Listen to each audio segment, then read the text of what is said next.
Hey everyone, I find myself in a Panamera 4S, so I thought I would do a quick video review of it to give you my thoughts on it. It's not a car that I've ever considered owning myself, and I only have it because, as any of you that follow my videos would know, I've been having some trouble with my 911, so it's been in the shop for the last 6 weeks, and during that time they've cycled me through a number of loaner cars, most recently 2 Cayennes, one the petrol V6, and the other one the turbo diesel.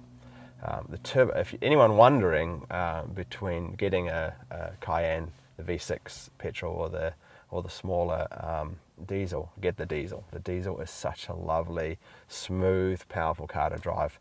It's only 240 horsepower compared to the 300 horsepower of the V6, but the extra torque more than makes up for it. It's a lovely, smooth car to drive. I'll try and get the Cayenne back and do a review on it as well, because I really enjoy driving that car.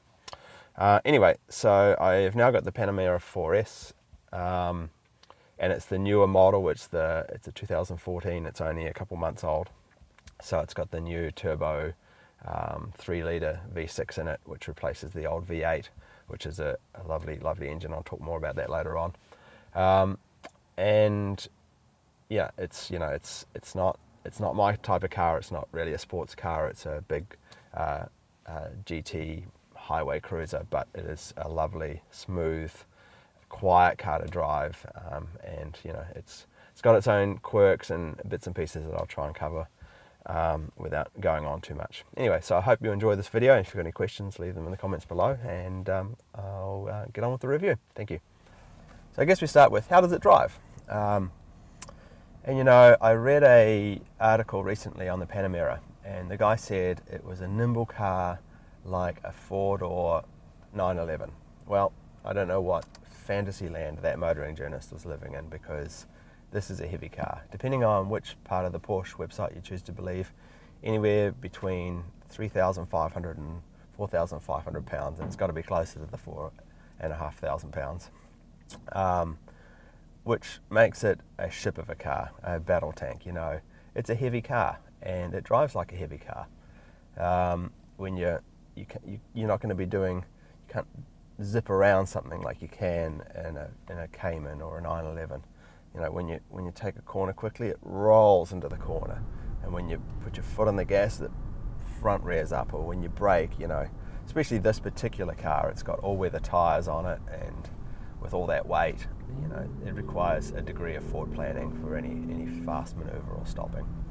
But that said, I don't think it was ever designed to be a sports car. It's a big executive car, and that's the way it drives. It's lovely and solid on the road. It's lovely and quiet.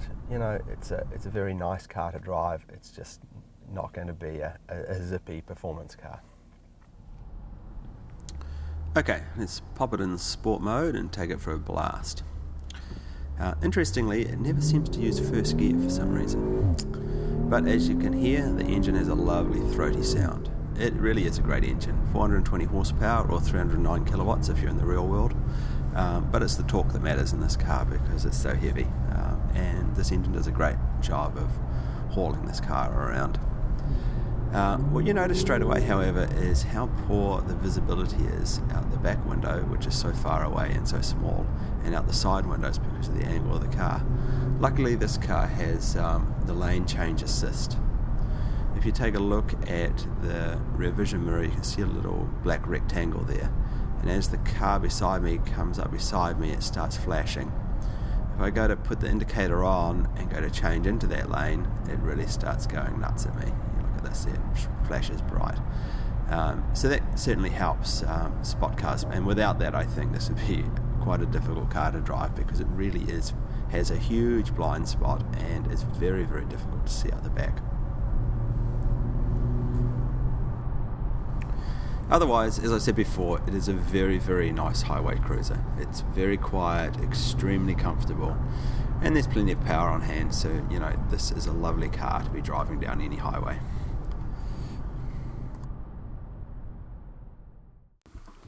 Let's take a look at exterior styling. The Panamera was released in 2009, so it has about 2 more years in its current shape. It's just gone through a facelift where they have extended the front headlights a little and tried to tidy up the rear end. Whether or not you like the look of the car, I guess, is a matter of opinion. I did a very unscientific poll of my colleagues at work, asking them what they thought of the car. 2 people said they quite liked the look of it, 7 people said it was an ugly car, and 1 guy said it looked like a giant silver penis. So I guess it has limited appeal. Personally, I think the front end is the best part of this car. It looks a little Ferrari 360-ish, and the rear end is the worst bit of the car, if you ask me. It looks like a Honda Cross Tour that's eaten all the pies. If we move on into the interior is a very, very nice place to be indeed. This is a very, very comfortable car to sit in and use. It has the black interior. It's like a piano black, which I notice is already accumulating scratches in a lot of places. Mind you, there's a lot of scratches on the outside of this car as well. Even though it's only done 2,400 miles, whoever the animal was that drove it before me didn't take very good care of it. If you look into the back, you can see the very, very comfortable rear seats as well.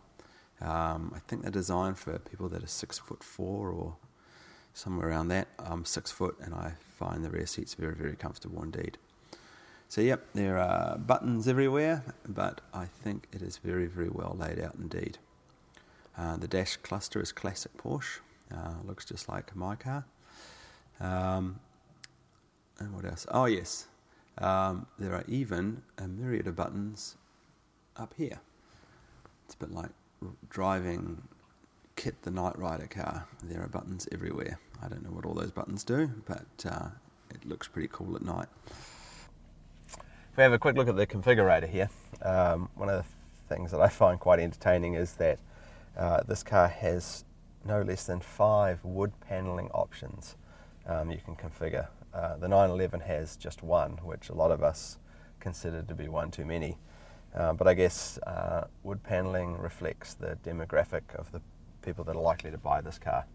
But by far the best option in the configurator is the yachting mahogany option, which configures the inside of your Panamera to look like a yacht. Oh, the irony. Back down to the centre console button fest. This car includes the active air suspension, which is quite neat.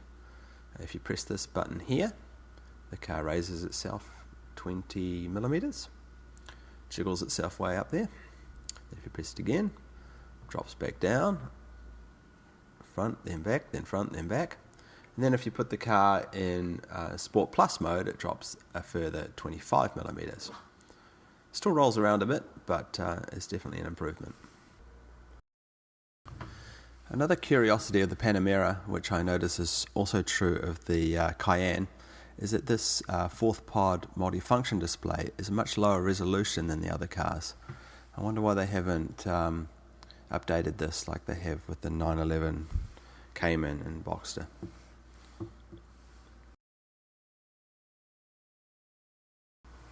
Moving into the back seats, there's also a lot of buttons for aircon and so forth. There's also a 12 volt and a cigarette lighter, catering for those people that want to charge their iPad and chain smoke.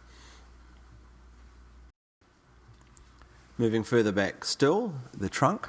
The rear seats fold down, which is nice and convenient. But the trunk itself, while being quite long, is very shallow. So once you've got a suitcase in there, there really isn't enough room for 2 dogs and a gorilla.